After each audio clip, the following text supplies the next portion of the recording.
All right, here we go. Take two. So, thank you so much for tuning in to this, the 11th episode of the Better Dad Show. I'm Bill. I'm not saying I'm the better dad, but I am someone who's wanting to become a better dad. So, hopefully, that's why you're joining us today. That's why you're tuning in, and you're following along with us as we continue on our journey to become better dads, better husbands, and better men. So, last week we read about respect and how we need to be showing respect for our wives, as well as for teaching our kids how to show respect to us and to others around us. So the questions from last week were: in what ways do you give your son the respect he deserves as a man in training? Also, what are some ways you can teach your son to respect women? And does the behavior you model encourage or discourage your son from respecting other authority figures in his life? That's a challenging one, I think, for all of us, because I know that for myself, there's always ways that I can grow. There's ways I'm sure that you feel you can grow as well. And I want us to challenge each other that we can do that and that we look at ways that we can grow and become better. If you're watching this now, you'll probably see I'm looking around quite a bit. I've got streaming issues, so let me know in the chat if this is giving you issues. I'm going to just continue reading because I'm also recording this locally, and we'll be uploading a recorded version if the stream version isn't quite up to scratch. So if you head over to betterdadshow.com, and you can subscribe. You can find us on all the socials. Right now we're live on DLive, Twitch, Instagram, and YouTube. We're not live on Facebook yet, and actually on Instagram we're live on my personal channel because the Better Dad Show channel does not yet have enough followers to enable streaming. So if you can follow me on Instagram, Better Dad Show, and follow me on Facebook, we can then get those live streaming functions on those pages. So again, thank you for joining us. We are going to be continuing to read the book Better Dads, Stronger Sons by Rick Johnson. We are right now on to chapter 10, and chapter 10 is about sex. So this could be a spicy one, but we are going to continue to read that.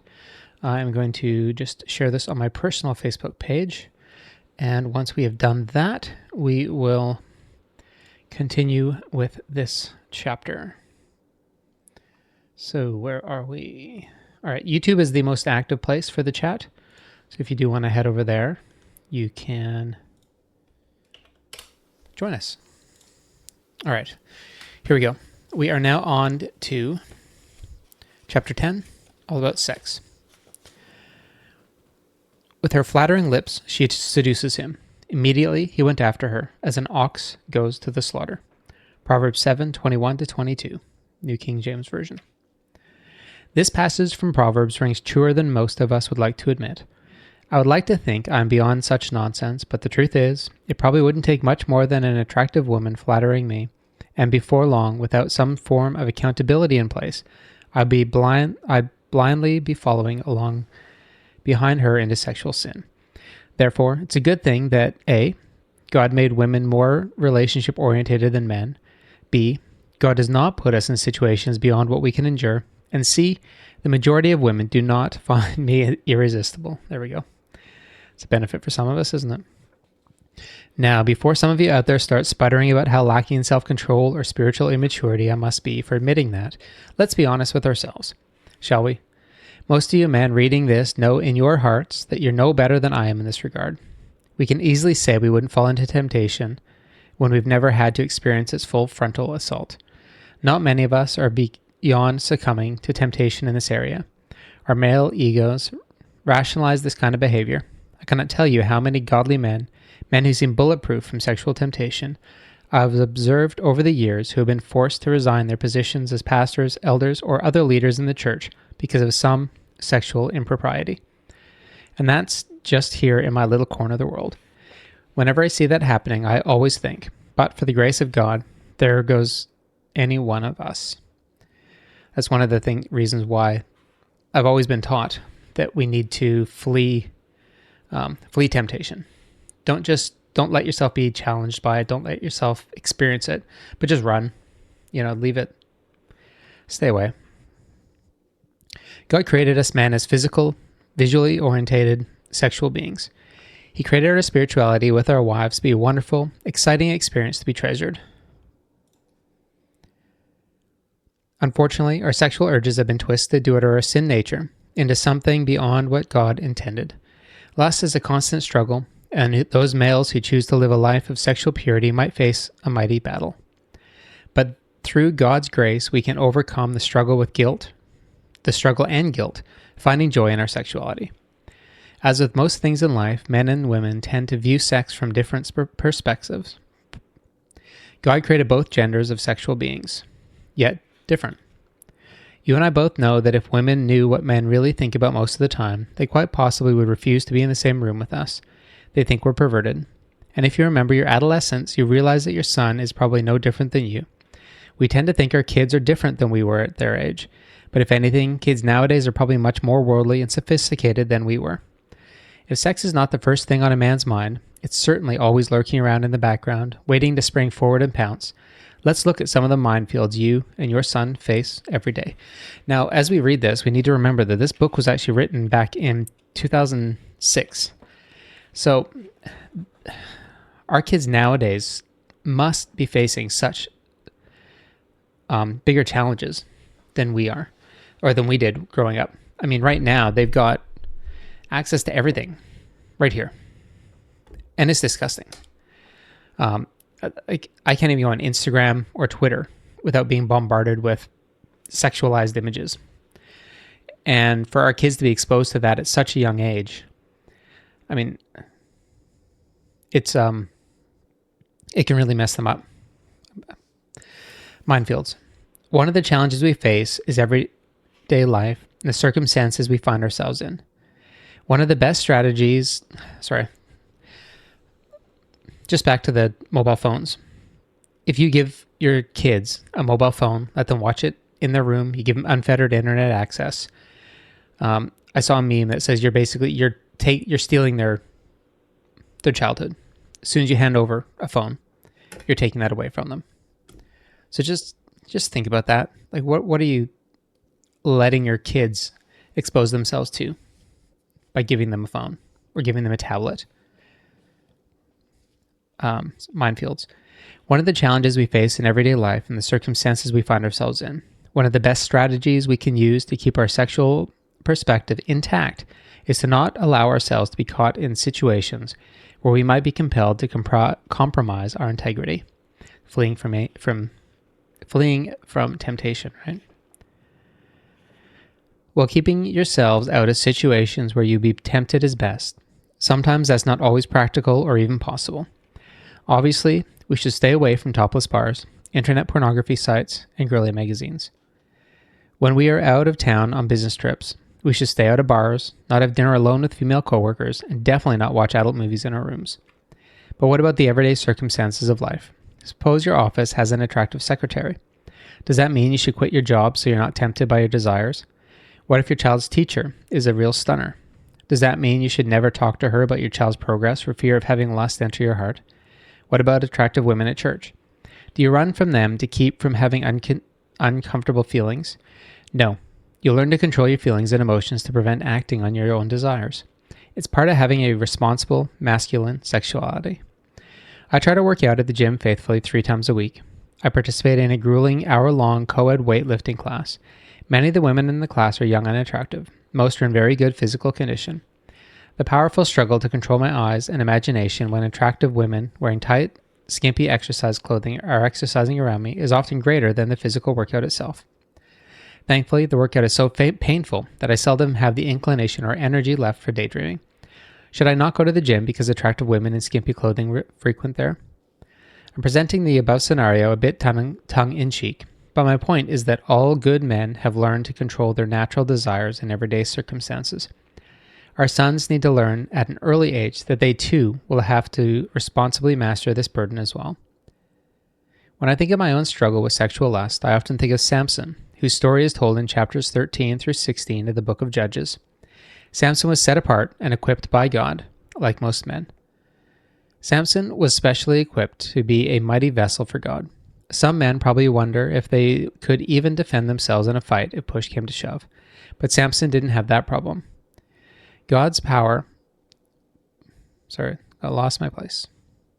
But Samson didn't have that problem. God's power was manifested in Samson as superhuman strength. As you probably remember, in a fit of rage, with revenge on his mind, he picked up the jawbone of a donkey and killed 1,000 men. See Judges 15. And talk about an action hero. You know the rest of the story.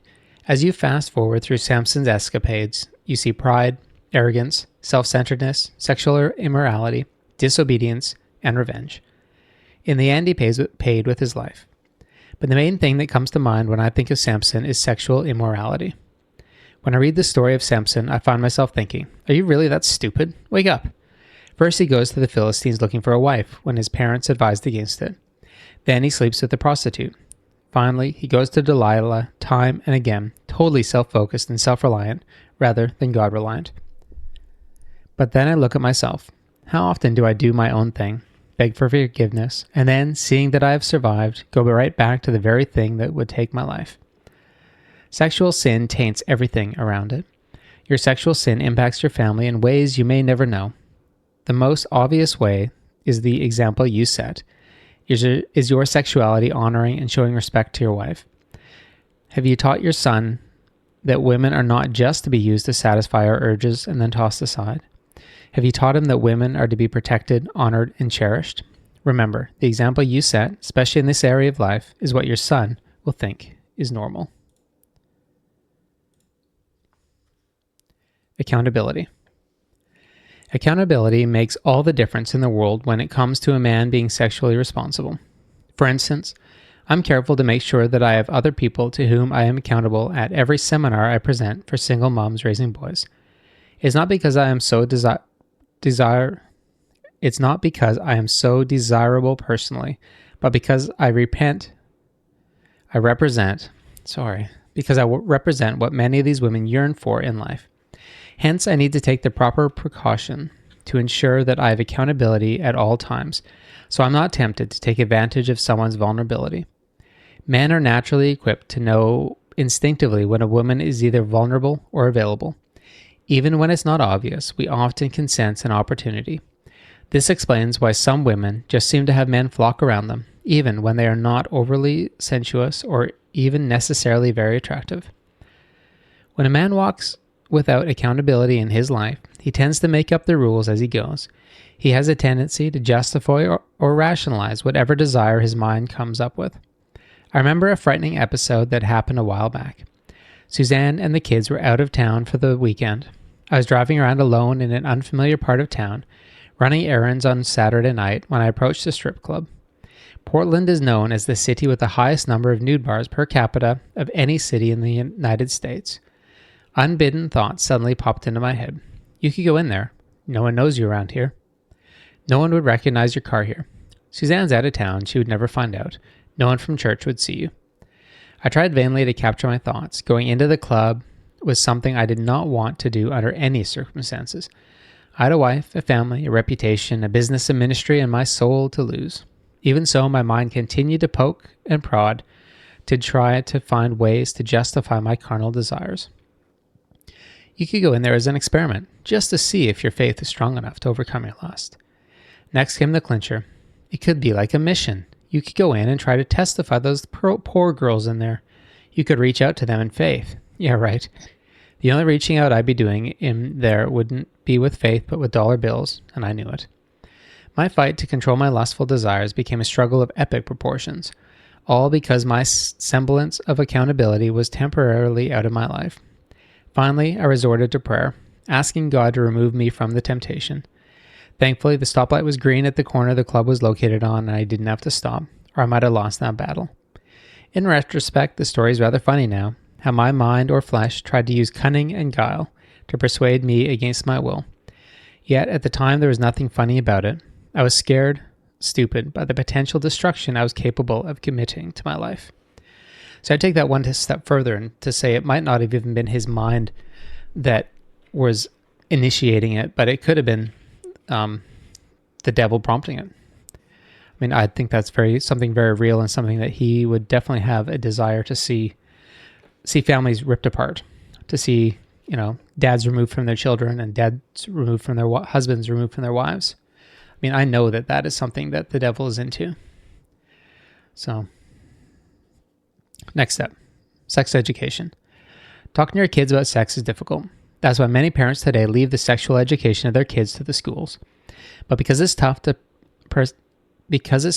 is precisely why you as a father have a duty to teach your kids about sexual purity. Dads are supposed to handle the tough and unpleasant tasks in life. Sure, it's not easy talking about sex, but even the Bible is pretty straightforward when discussing sexual issues. Ever read Ezekiel chapter 23? I know the chapter is merely a metaphor for Jerusalem, but talking to our children about sex is probably just about as shocking as reading those lewd sexual descriptions in the Bible. I wasn't particularly comfortable talking about sex with my son, much less my daughter. But if you start early and can become comfortable discussing these issues before puberty sets in, you're probably the best person to introduce your son to a subject that can either be a friend or foe throughout his lifetime. He will go through puberty and will have many questions. Wouldn't you rather your son get the answers to those questions from you rather than from his buddies down the street? Or worse yet, from the secular entertainment industry? In order to be able to discuss openly with your son God's vision for masculine sexuality, you'll have to develop a strong relationship. This will require your reaching out and making the effort to foster a closer relationship. Your son probably won't come to you and initiate discussions about sex. An article adapted from the book Preparing Your Son for Every Man's Battle by Stephen Artburn, Fred Stoker, and Mike Yorkie addresses the subject of talking about sex with your son. Here's some of what the article had to say. There's an old saying that goes, rules without relationship equal rebellion. Dads may be good at laying down a laundry list of rules, but we're pretty poor when it comes to building a foundation for two-way communication. That's too bad, because many of us start out with a winning relationship with our sons in the early years. As he grows, however, we keep on emphasizing rules when we should be emphasizing the relationship more. He's got questions to ask, Dad. Are you going to be the one to hear them, or will his friends get the call? Your young running back is looking for the ball. He's starting to strike out on his own. Are you, God's first team quarterback, up to the task? To do it, you'll need a relationship, and you'll have to work to get something going. Things don't fall into place naturally. Blam, puberty hits, and he's got questions and you've got answers, but he's not asking yet. He doesn't feel confident enough to ask you why he can't keep his eyes off Lisa's well-developed breasts in science class, which he can't help but notice when she wears those fluorescent-colored, low-cut tube tops she likes. And what's with the wet dream stuff and the masturbation thing everyone's talking about? Sounds like what you and I went through when we were that age, doesn't it? I wish I had a father I could have gone to for guidance and answers to those kind of questions. Better yet, I wish I had a father who came to me and broached the subject even if I couldn't. I just remember being very confused about girls of that age, and much of the information that was passed around between friends ended up being false. As a father, you have wisdom and life experience that are some of the most valuable contributions you can pass on to your child. The mistakes you've made in this area can help keep your son or daughter from making the same mistakes, but not if you don't share them. Yes, your teens probably do think of you as a balding, pot-bellied, over-the-hill old guy. Sounds like me. Who's living in the past, until they need your counsel to save them from harm. One of your teen's greatest weapons is to try to make you feel ashamed and old-fashioned for sharing your knowledge of anything, but especially of sexual issues. Don't let them get away with it. Share your wisdom boldly and stand by your convictions in this area, especially as your kids become teenagers. They need it. Pornography. Pornography is the most destructive force men and boys face today. It's irresistible primarily due to the male's visual nature. Studies have shown that pornography works in men in the same stimulation center of the brain as cocaine and has the same addictive capabilities. Viewing pornography triggers the release of a hormone that etches erotic images into a man's mind like a developer etches an image on photographic paper. This hormone creates a high and causes the user to want more. These images stay with the man for the rest of his life, desensitizing him towards women and causing him to make unfair and unrealistic comparisons. No real female can compete with the airbrushed images of women who've had professional makeup artists, hairstylists, and photographers aiding them. When I was growing up, about the only way you could get pornography was to steal Playboy magazines from one of my friend's dads. By today's standards, Playboy is tame. Much of the programming currently on network television is more graphic in nature than anything in Playboy in the mid-1960s. Today we are bombarded with a constant barrage of sexually graphic images. Everywhere we turn, sex is being shoved in our faces. Everything from Victoria's Secret advertisements to unsolicited porn website spam in your son's face from the time he wakes up until he sleeps at night.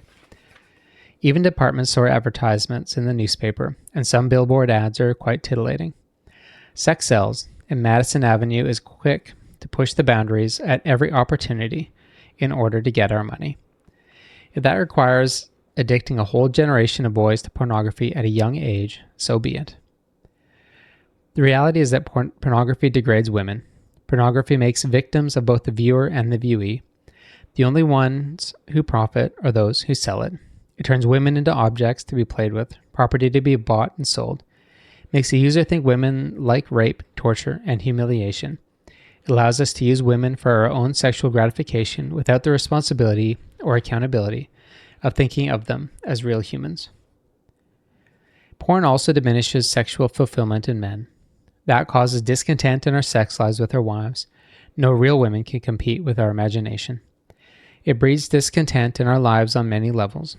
Porn users need bigger prizes, need more degrading, more graphic, and more illicit images. Once pornography gets its hooks in a man, it's an extremely hard addiction to break. It must be nearly irresistible temptation for young men who are in full-blown adolescence. The many times I've cautioned my son and other boys about the dangers of pornography, I've tried to put it in proper perspective.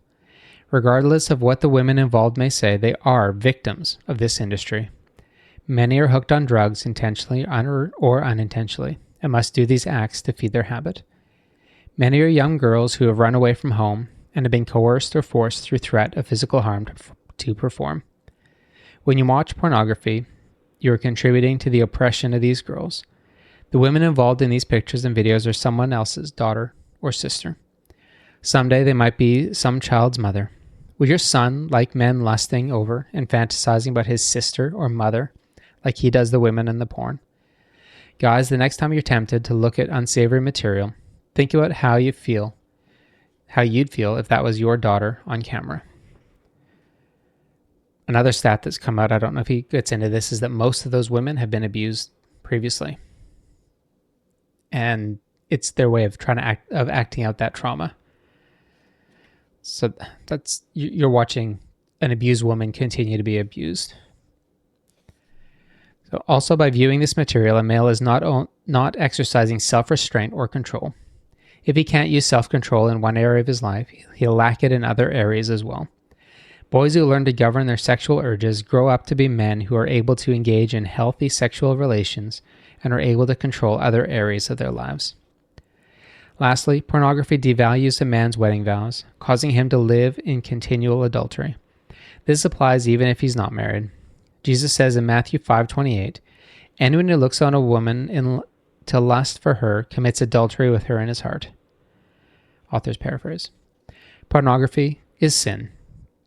It destroys our relationship with God. The good news is that a man can find cleansing and forgiveness from pornography through God's grace. Pornography affects all of us. A Christianity Today leadership survey in December 2001 showed that 4 out of 10 pastors and 67% of laymen in the church regularly view pornography on the internet. Bear in mind, this is almost 20 years ago. So it's probably even worse now. Your son can access free pornography anytime he wants, day or night. And again, with phones, that's even worse now than it was when this was written, because they didn't have smartphones back then. So guard your computer and television and phones and tablets jealously. Use internet protection software on your computer and program the cable parental controls on your television to block channels boys shouldn't be watching. Don't think my son is too young or innocent to look at porn. You know he would because you struggle so mightily with it yourself. Help protect your son from the scourge of manhood.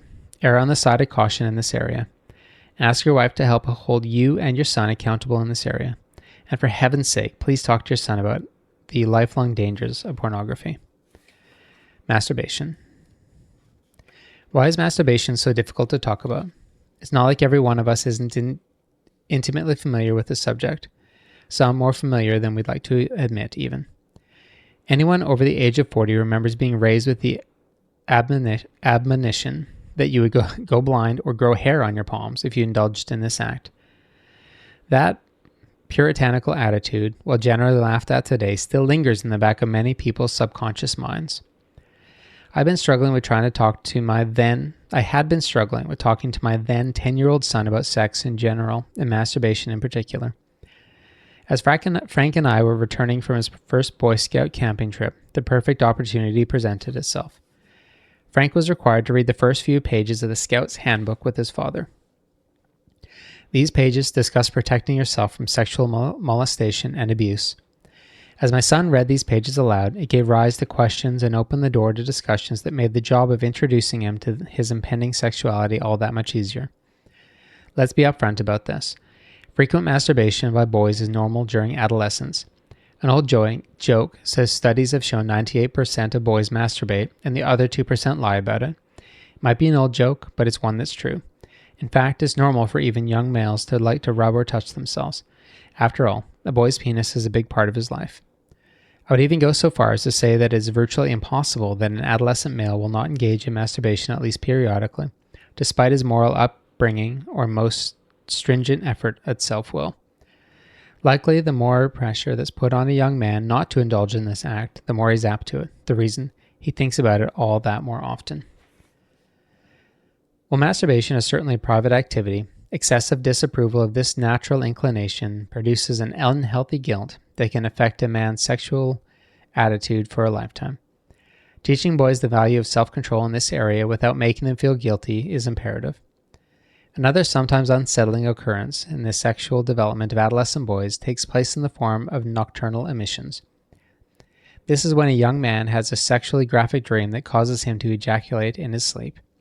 These emissions are normal and are not something he can control. These dreams act as a pressure relief valve for the sexual psyche. Your son will likely be embarrassed, if not horrified, when something like this happens for the first time. In addition, the first emission or two may contain blood, which can be very frightening if a boy is not prepared beforehand. Dad, sit down and talk to your son repeatedly before he gets to the age when these activities become an issue, before adolescence sets in. Prepare him for a life of sexuality with a proper perspective and attitude of self-control.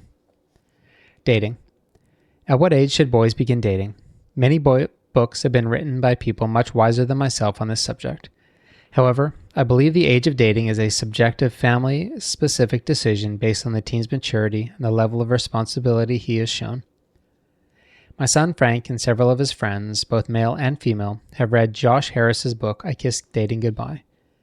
That book caused each of them to make the decision to hold off on dating until at least after high school, perhaps longer. My daughter Kelsey, upon hearing this, instantly refused to read the book out of fear that she too would be brainwashed.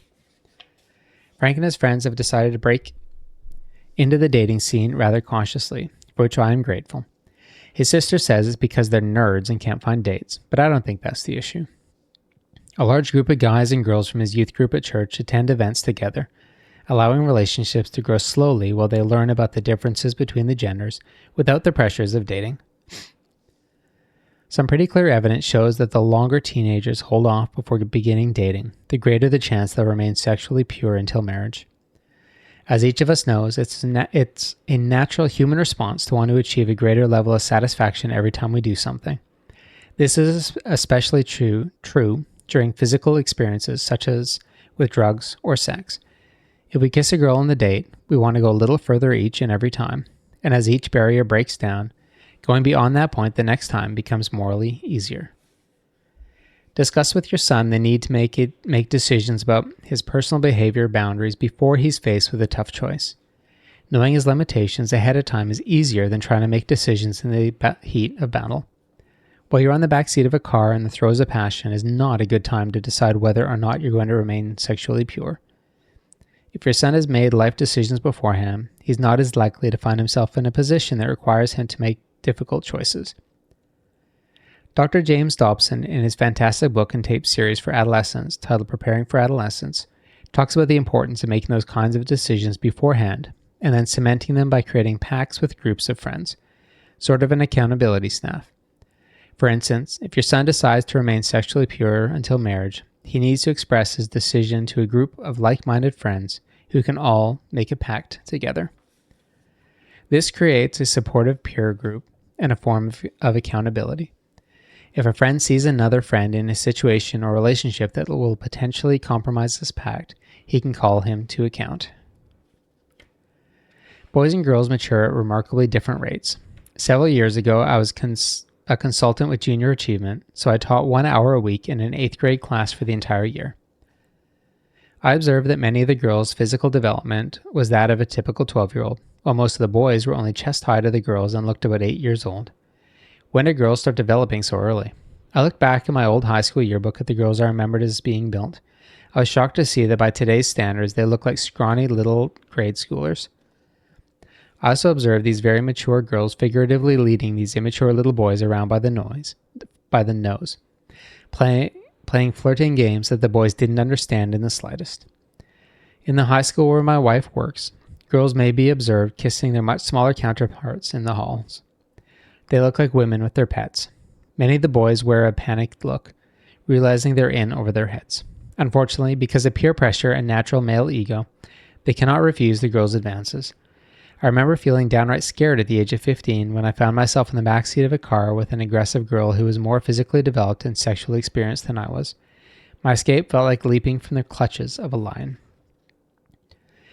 While I've jokingly jibed at my teenage daughter that boys are like dogs, they run around in packs, marking their territory and sniffing after females. I think younger boys are much more reluctant to engage in physical relationships than girls. Boys are unsure of how to act in a relationship, and girls scare the heck out of them. Unfortunately, television and the movies seem to equate maturity in boys with sexual experiences.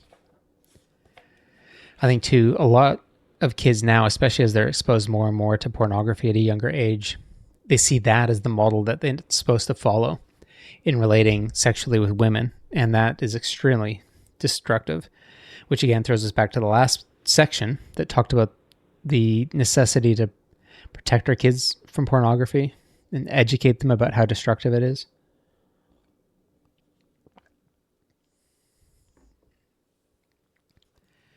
Where were we? Obviously, as boys mature, usually later in high school, they catch up with the girls and become the aggressors. It's their nature. Many young men, without proper guidance, will do or say anything to get into a young lady's pants. You need to be as involved in and protective of your son's sexual purity as you would your teenage daughters. Boys need to understand that they have a responsibility in physical relationships. It's not just the girl's job to say no. Sexual purity. Once upon a time, a young man named Jacob went on a journey to find a wife. See Genesis 29. Upon arriving at his uncle's farm, he spied a beautiful, dark-eyed, raven-haired young shepherdess and instantly fell in love with her. The young woman's name was Rachel, and she was the youngest and most radiant daughter of Jacob's uncle. Because of his love for Rachel, Jacob agreed to work for her uncle for 7 years for the privilege of marrying her. The 7 years of servitude flew by, seeming like days because of his great love for her. At the end of the service, Jacob came to collect his payment of Rachel, but his uncle deceived him, substituting her older sister Leah in Rachel's place on the wedding night. The next morning, when Jacob discovered the deception and objected, his uncle told him that their custom was that the younger sister's hand was never given in marriage before the older sister's. Therefore, Jacob agreed to work for his uncle for another 7 years for the privilege of at last marrying Rachel. When he finally got his wish and made her his bride, he was so happy that he volunteered for another 7 years of servitude. This story from the Bible serves as a valuable lesson for young men. Michael Gurian says, "It inspires us to teach loyalty to adolescent males, to teach them to value above all else their responsibilities to those people whom they touch with their lips, their penises, and their hearts. It propels us to teach them to earn love by working for it, even if working for it means working hard for 7 years to develop emotional integrity, good communication skills, good conflict skills. It provokes us to teach them loyalty to the extended family. A male who learns responsibility to extended family in his own bloodline is more likely to form emotional bonds with his spouses." Jacob's delayed gratification in mating with Rachel only made his love for her grow stronger and more solid as the years flew by. As part of the natural maturation process, young men who are forced, or better yet, voluntarily make the choice to wait to satisfy their sexual urges, develop a number of positive qualities that don't occur when they are given easy and early sexual gratification. Some of these growth patterns are on a physiological level, and some are on a psychological level. The main point, though, is that young men who are forced to wait develop quality character traits. Part of our role as parents is to protect teenagers from sex until they can acquire the skills of adulthood and take on the responsibilities of marriage and parenthood. One of the things I've noticed over the years is that my son takes his cues on how to relate sexually from me. My son always watches me to see my reaction to a beautiful woman. When he was young, and even now, whenever we drove past a sexy or scantily clad woman, I would feel him looking at me to see if I would follow her with my eyes or take an extended look. Keep yourself and your son occupied, especially with physical activities. This tends to take the edge off the lustful urges and desires that all men, especially adolescent boys, have. Part of their purpose of staying active and stimulating your mind and body is to ward off boredom. When a man is feeling challenged mentally and physically and has significance in his life, he feels secure, fulfilled, and good about himself. This leaves less time and energy for boredom and contemplation of the lack of adventure in his life. This lack of adventure is the downfall of many a male's sexual purity. As John Eldridge says, "It is no coincidence that many men fall into an affair not for love, not even for sex, but by their own admission for adventure. Too often we use sex as a substitute cure for poor self-esteem, for boredom, or for not doing anything significant with our lives. God holds you accountable for your son's sexual purity, like everything else. Because dealing with it is difficult, it's easy to justify putting it aside until it's too late. Remember not to neglect this important aspect of your son's character development." And that is the end of the chapter. So, as always, there's a few questions, so we'll talk about these 3 questions for reflection and discussion. Number 1, discuss with other men the area in which you have the most difficult struggle in maintaining your sexual purity. How would you feel if your son confessed struggling in that area as well? 2, talk to your son beforehand about the changes his body will undergo as he goes through adolescence, as well as those that girls will experience. Then, as he gets a little older, talk about sex, particularly about how a man guards his sexual purity in everyday situations. 3, discuss with your wife what measures you can take as a family to keep pornography from impacting your children. There you go. And some of the choices that my wife and I had is that we have, we pay for filtering on our kids' devices. And that's something I think if you're not doing that, it's pretty foolish. There's basic stuff built into Microsoft. I don't know about Apple. And then you can also do it on a firewall. If you're a nerd like me, you can do it on a firewall level. But you can just do it using Microsoft as well. You can do some basic filtering. So that's at least a start.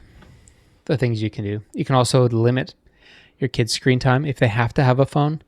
Our 13-year-old doesn't have a phone, and he won't be getting one anytime soon. Our eldest child, the only reason he got a phone is because he needed it for a specific medical device. And our daughter got one, but we actually blocked almost all of the apps except a couple that she used for communication. So those are some of the choices that we did. If you have some suggestions or some ways that you're doing it or things you're implementing in your family, let us know in the comments, either on YouTube or head over to betterdadshow.com, and you can drop your comments on the post that will include the video as well as the audio there. So you can subscribe at betterdadshow.com. This is a value for value podcast. If you find it valuable, appreciate your time, treasure, or talents. So if you want to share this, if you want to make clips from it, or if you want to donate, head over to betterdadshow.com and you can find out on there how to do that. So again, thank you very much for joining us. Hopefully you feel challenged by reading about this chapter on sex. It's a challenging topic, especially in such a sexualized, frankly, disgusting, in some ways, world that we live in, where even sex is just it's treated as just something you do rather than as something that is so precious and just something that it's a glorious thing in marriage. But it's not always treated that way nowadays, unfortunately. So thank you so much. And we will join you again next week.